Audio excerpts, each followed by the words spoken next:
Please come. Please come. Please sit down. Please sit down. Thank you, sir. Divya. Yes, sir. Okay. Sit, relax, Divya. Let your back touch the back of the chair. So, in which service are you already?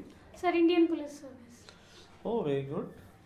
Have you joined? हाँ, IPS में. Have you joined? No. Yes, sir, I joined. लेकिन sir, I am on leave.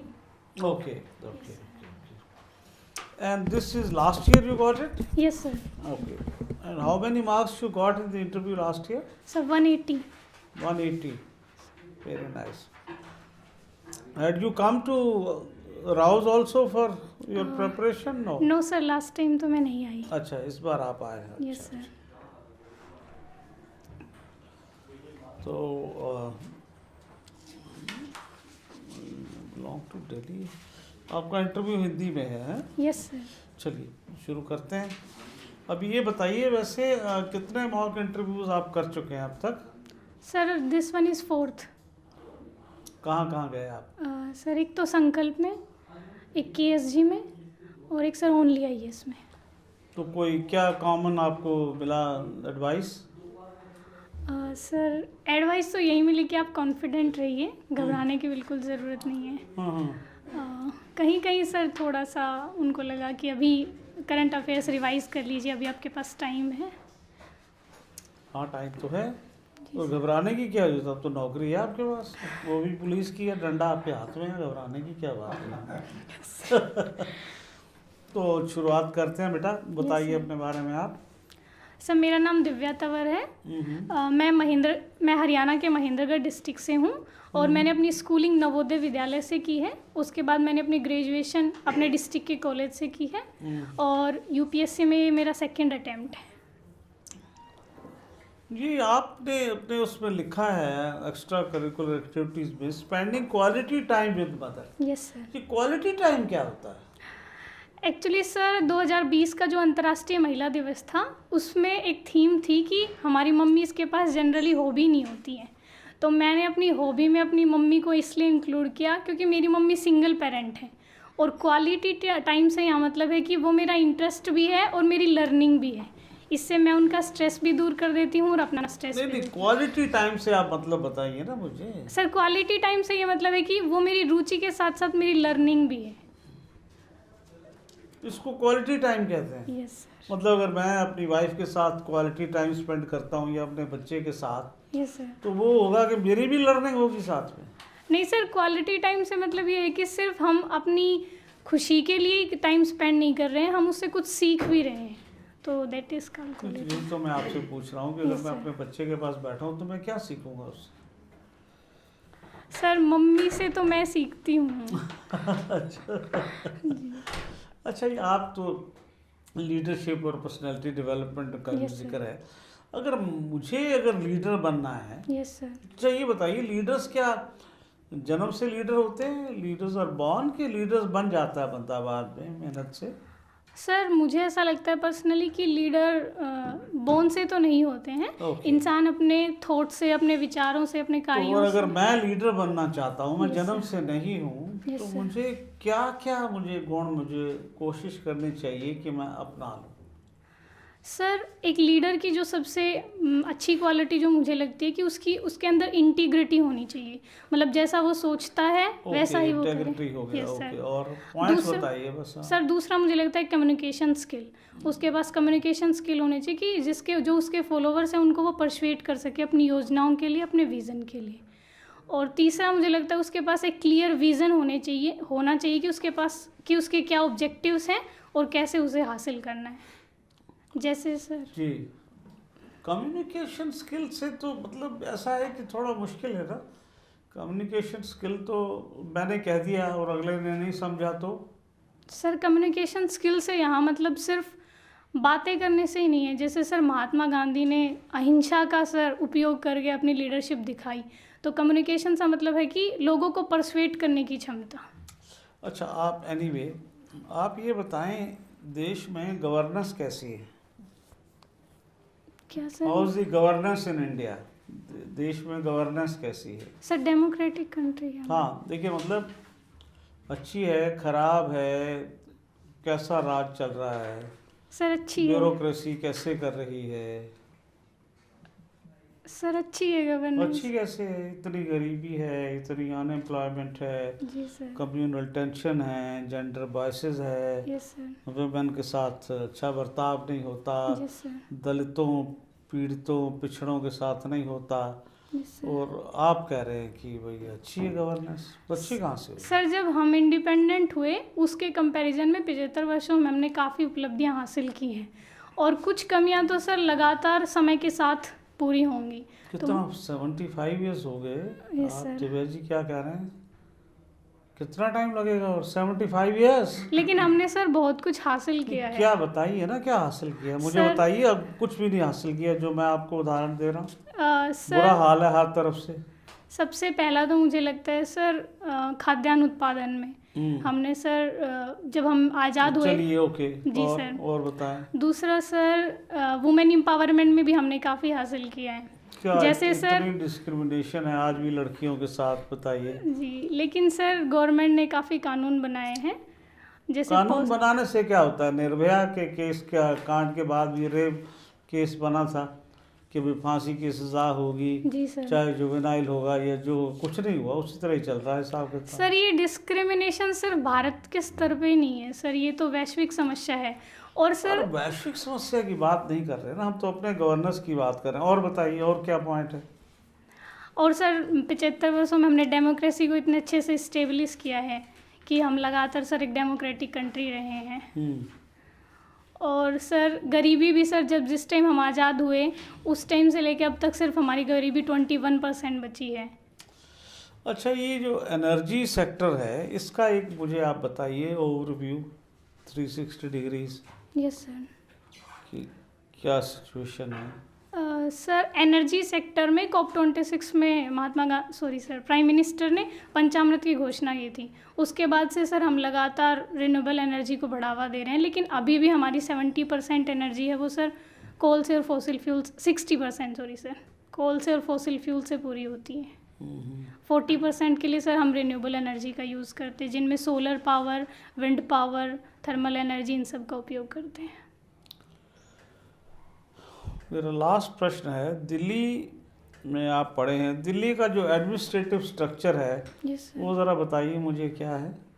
Sir Delhi एक UT है जो विधानसभा के साथ है।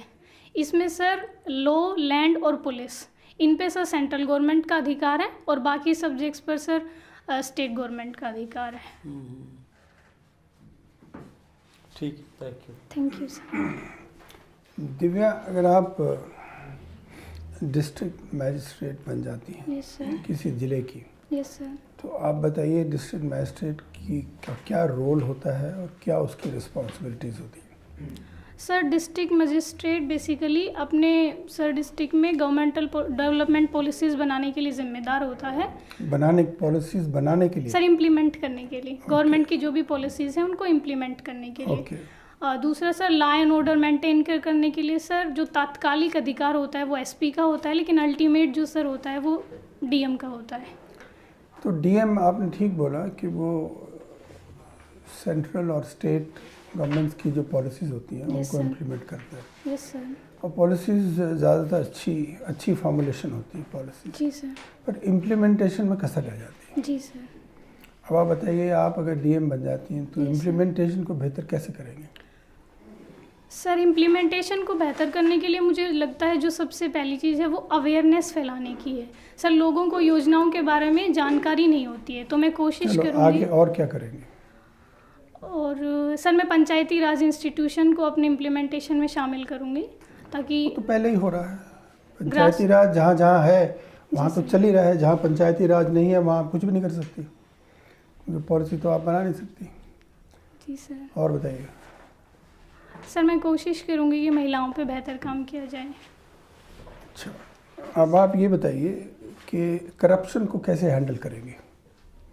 क्योंकि जब इम्प्लीमेंटेशन में कसर होती है तो दो चीज़ें होती है मेरे हिसाब से, एक करप्शन होती है और एक इनएफिशिएंसी होती है। जी सर। इन दोनों को कैसे टैकल करेंगे?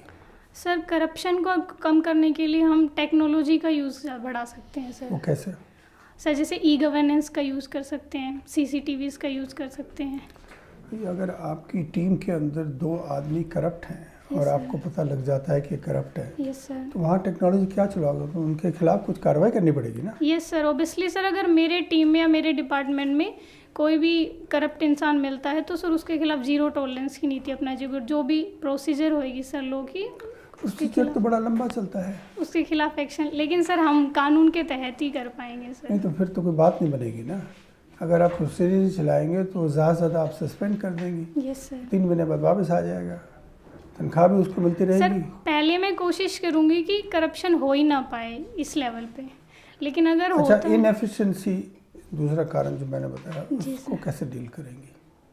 सर मैं कोशिश करूंगी कि डिपार्टमेंट में जितने भी लोग हैं सबके कर्तव्य सर उनको मतलब पूरी गाइडलाइंस के साथ निर्देशित हों और मैं समय समय पे सर मॉनिटरिंग करूं। तो मॉनिटरिंग करेंगे, फिर Yes, फिर sir. भी कुछ लोग तो लेट आएंगे और कुछ काम नहीं करेंगे। और सर उनके खिलाफ एक्शन लिया क्या जाएगा। एक्शन लेंगे? इनएफिशिएंसी का क्या एक्शन होता है? सर उनको सस्पेंड कर दिया जाएगा।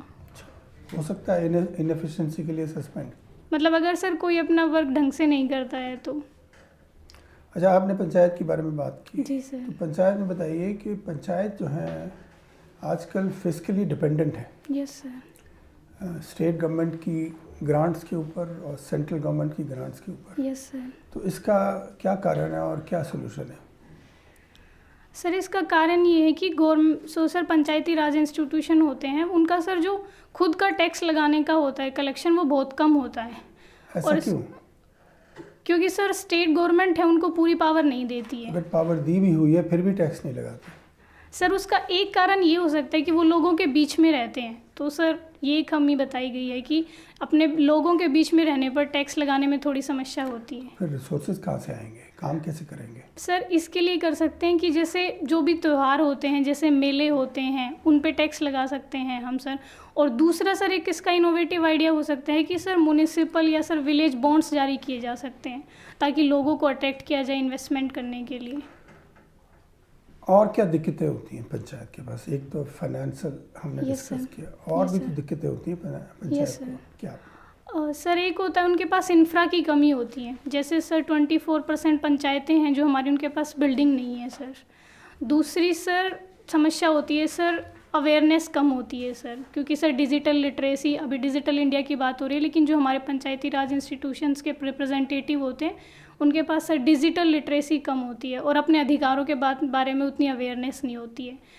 तीसरा सर होता है ग्राम सभा का जो रोल है सर, वो सर जो बिल्कुल गांव है बैकवर्ड उनमें अच्छे से नहीं हो पाता है सर, क्योंकि ग्राम सभा के बैठकों में लोग अभी भी उतने अवेयर नहीं है अपने अधिकारों के बारे तो में। कुछ आपने ठोस बात नहीं बताई कि पंचायत को और ज़्यादा पंचायती राज को बढ़ा दिया जाए, स्ट्रेंथन किया जाए, क्या किया जाए? सर इसके लिए ग्राम सभा का रोल बढ़ाने की ज़रूरत है। स्पेसिफिक बताइए ना, ये तो बड़ा जनरल स्टेटमेंट हो गया आपका। सर हम कोशिश कर सकते हैं उनको फाइनेंशियली इंडिपेंडेंट बनाया जाए सर, बॉन्ड्स जारी करके उनको डेवलपमेंट पॉलिसीज में आगे लाया जाए। Thank you. Thank you sir. Kumari Divya, yes sir. आपने अपनी पढ़ाई जवाहर नवोदय विद्यालय से की है। Yes sir. तो पंडित जवाहरलाल नेहरू भारत के पहले प्रधानमंत्री। Yes sir. आप बता सकते हैं उनके बाद कौन कौन हमारे यहाँ प्रधानमंत्री बने?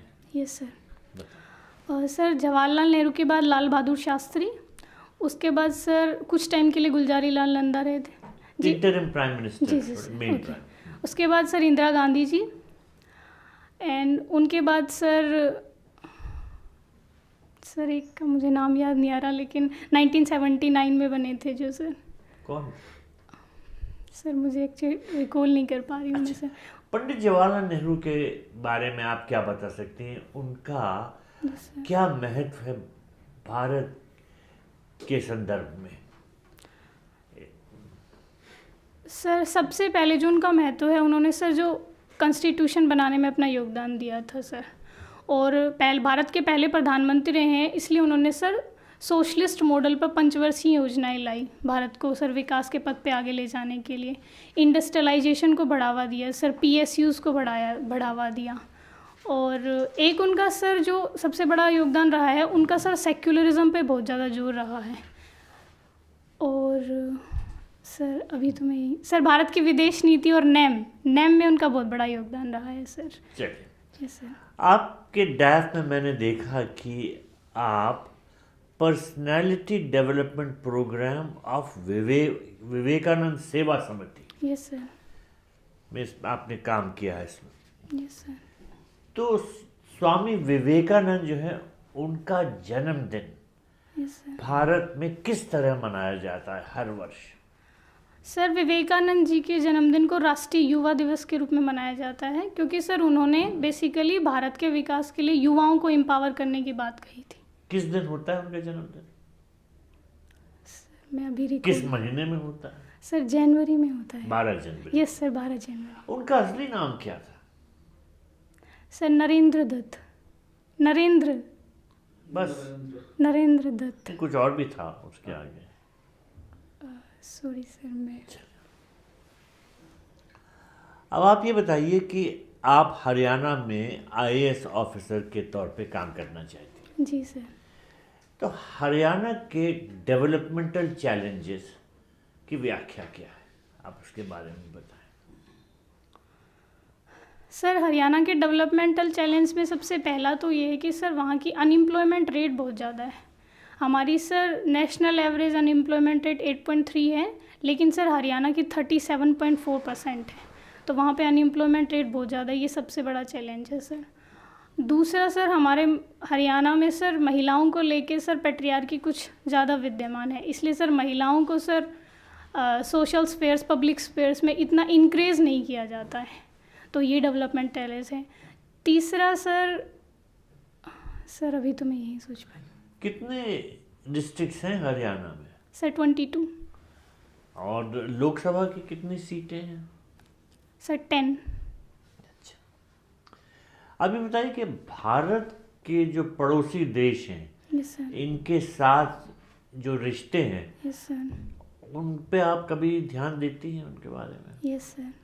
तो कौन से पड़ोसी देश के साथ आपकी रुचि है सबसे ज़्यादा रिश्तों को के बारे में पढ़ने की और उसके बारे में विचार करने की? कोई एक पड़ोसी देश। सर बांग्लादेश। बांग्लादेश। यस। तो बांग्लादेश के साथ हमारे कुछ मुश्किलातें देखने में आती हैं, कोई प्रॉब्लम्स हैं? हाँ सर, कुछ प्रॉब्लम्स हैं। क्या? जैसे सर एक प्रॉब्लम तो सर नदियों के पानी के बंटवारे को लेकर है बेसिकली सर। गंगा नदी को लेकर और तापी नदी पे मेनली जो Tapi, sorry Teesta, sorry sir Teesta नदी को लेकर। और सर दूसरा सर ताप्ती वैसे कहाँ पर है? आपने तापी कहा या ताप्ती कहा? वो ताप्ती नदी कहाँ पर है? वो सर गुजरात से बहती है सर। चलिए, अच्छा फिर अब बताइए बांग्लादेश के साथ और हाँ, क्या क्या? और सर दूसरा जो शरणार्थियों को लेकर प्रॉब्लम है, इलीगल माइनिंग होती है सॉरी इलीगल ट्रैफिकिंग होती है सर, ड्रग्स की, मवेशियों की, ये वाली सर प्रॉब्लम है सर। 3 प्रॉब्लम है शरणार्थियों वाली। सबसे ज़्यादा समस्याएं हमें अपने किस पड़ोसी देश से मिलती हैं? सभी सर अभी हाल में तो हमारा चाइना के साथ टेंशन रहा है। तो क्या क्या मसले हैं चीन के साथ? सर चीन के साथ हमारे सीमा को लेकर विवाद है सर, कि LOC को लेके, और पूर्व में सर अरुणाचल प्रदेश पे लेके भी। चीन के साथ कुछ नदियों के संदर्भ में भी कुछ समस्याएं पेश आ सकती हैं? सर वो बेसिकली ब्रह्मपुत्र नदी पे लेके थोड़ा सा है क्या? सर क्योंकि हाल में ही चीन वहाँ पे एक डैम का निर्माण कर रहा है सर। तो सर वो भारत के लिए समस्या खड़ा कर सकता है। अगर हमारा चीन के साथ कोई टकराव होता है तो चीन पानी के उसको रोक सकता है, फ्लो को सर। सिर्फ रोक ही सकता है और भी कुछ कर सकता है? सर और ब्रह्मपुत्र के सर जो हाइड्रोलॉजिकल डाटा होते हैं वो सर अभी हाल में उन्होंने हमारे साथ शेयर नहीं किए हैं। तो धन्यवाद। Thank you sir. Divya, yes sir. आप हरियाणा को बिलोंग करते हैं ना? Yes sir. मुझे महेंद्रगढ़ के बारे में कुछ बताइए, हिस्टोरिकल सिग्निफिकेंस क्या है महेंद्रगढ़? सर बेसिकली महेंद्रगढ़ एक मराठा रूलर हैं ताती टोपे, उन्होंने बनाया था सर। और 1861 में जो पटियाला के राजा थे उन्होंने इसका नाम अपने बेटे के नाम पे महेंद्रगढ़ रख दिया था। और हिस्टोरिकल सर हमारे महेंद्रगढ़ में कुछ ऐसे प्लेसेस हैं जैसे सर जल महल है जो हमारे नारनौल में है, चोर गुंबद है, बीरबल का छत्ता है, ये सब सर हिस्टोरिकल इम्पोर्टेंस की जगह है वहाँ पर। ओके। ये मुझे बताइए, हरियाणा से ज़्यादातर बहुत बढ़िया एथलीट्स, बेस्ट एथलीट्स हरियाणा से आते हैं, यस सर। ऐसा क्यों?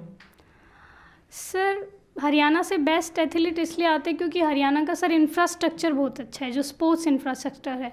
और सर हरियाणा गवर्नमेंट ने खिलाड़ियों को इंसेंटिव बहुत अच्छे दिए हैं, क्योंकि अगर वो गोल्ड मेडल लाते हैं तो 1 करोड़ की प्राइज़ मनी और सर गवर्नमेंट जॉब मिलती है। तो सर इससे खिलाड़ियों को इंसेंटिव भी मिलता है और पेरेंट्स भी अपने बच्चों को मोटिवेट करते हैं। तो ये सारे फैक्टर। ये बताइए, यूनिफॉर्म सिविल कोड ये कहाँ Yes, है इंडियन कॉन्स्टिट्यूशन में? Sir article 44। अच्छा, कहाँ पे है इंस्ट्राइंड है? सर DPSP में, डीपीएस में, Yes, directive principles of state state policy. Policy. ये बताइए, इंडिया में कहीं यूनिफॉर्म सिविल कोड है? कोई स्टेट है ऐसा? ये सर गोवा में है। अच्छा, कब हुआ वो गोवा में? सर पढ़िए उसके बारे में, इंटरेस्टिंग है। Okay sir. अच्छा, ये बताइए, आप अभी आईपीएस में ज्वाइन किया यस आपने, सर। आपके क्या विचार हैं पुलिस एनकाउंटर्स के बारे में? सर बेसिकली पुलिस एनकाउंटर मुझे लगता है एकदम लास्ट सॉल्यूशन होना चाहिए, क्योंकि सर ये इमोटिव मामला होता है। लास्ट सोल्यूशन होना चाहिए, एकदम लास्ट ऑप्शन होना चाहिए। ऑप्शन। Yes sir. ऑप्शन होता है नहीं sir, sorry, solution. Sir basically मैं इसको सपोर्ट क्या नहीं करूँ। एनकाउंटर सोल्यूशन होता है मतलब सर लास्ट ऑप्शन होना चाहिए। अगर हमारे पास कोई भी ऑप्शन नहीं है अच्छा, देन बाद में बात करेंगे। Yes, आप sir. ऑप्शन और सोल्यूशन बाद में बात, ठीक जी है। सर। ये मुझे बताएं, चलिए, आप इंडिया में भी पार्लियामेंट्री फॉर्म ऑफ गवर्नमेंट है, यस सर। है ना? Yes sir. कुछ लोगों का ये कहना है कि हमें प्रेसिडेंशियल फॉर्म ऑफ गवर्नमेंट करना, जैसे अमेरिका में है। Yes sir. तो आपका क्या मानना है?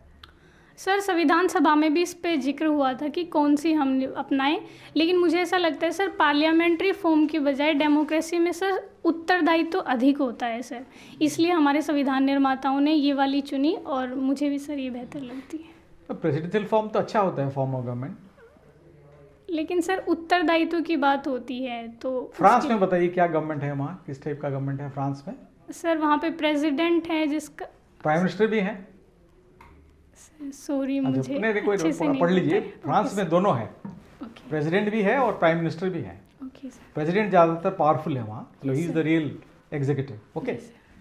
अब 1-2 सवाल पूछूंगा मैं इंटरनेशनल अफेयर्स में, क्योंकि आपका कोई प्रेफरेंस है ही नहीं फॉरेन सर्विस में। जी सर। आपने तो एक ही मतलब ऑप्ट किया है इसके लिए। जी सर। फिर भी एक क्वेश्चन पूछूंगा आपको मैं।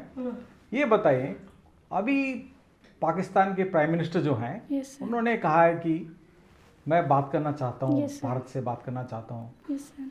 और कोई वॉर नहीं करना चाहता हूँ, बहुत Yes, वॉर में कोई फ़ायदा नहीं, कुछ नहीं है। Yes sir. तो आपका क्या मानना है कि उनसे बात किया जाए? सर अभी जब पाकिस्तान के प्राइम मिनिस्टर का स्टेटमेंट आया, उसके बाद उनके पीएमओ का भी स्टेटमेंट आया है कि हम तब तक भारत से बात नहीं करेंगे जब तक अनुच्छेद 370 वापस न लाया जाए। तो मुझे ऐसा लगता है सर हमारी विदेश नीति हमेशा ये रही है कि टेरर विद टॉक नहीं हो सकता। अगर पाकिस्तान अपनी इस नीति पे रहे कि टेररिज्म उसकी धरती से भारत के खिलाफ नहीं होगा, और अगर उसकी सेना और उसकी पॉलिटिक्स इस बात के लिए हमें सर गारंटी दे, तो भारत को सर वार्ता करनी चाहिए उसके साथ, जैसे SCO के मंच पे हम उनसे बेहतर वार्ता कर सकते SCO में तो शायद आएंगे वो पाकिस्तान से, Yes, कोई sir. आएंगे ना, तो बातचीत करना चाहिए। हैं। Yes sir. करना चाहिए ना? Yes sir. अच्छा। तो एक और लास्ट क्वेश्चन आपसे, ये बताइए, जो चाइना के साथ हमारा चल रहा है, यस सर। तो चाइना के बॉर्डर को क्या बोलते हैं हम लोग? जैसे पाकिस्तान के बॉर्डर को क्या बोलते हैं? पाकिस्तान के साथ जो है वो LOC बोलते हैं। LAC। LOC उधर यस बोलते सर, हैं, LOC। यहाँ LAC बोलते हैं। क्यों? लैक LOC वहाँ बोलते हैं। Sir line of actual control. हाँ हाँ, यस सर। बट चाइना के साथ क्यों बोल रहे हैं ऐसे? सॉरी सर, ये तो thank you Divya. Thank you sir. Thank you. हमारी चर्चा आपसे ख़त्म हुई।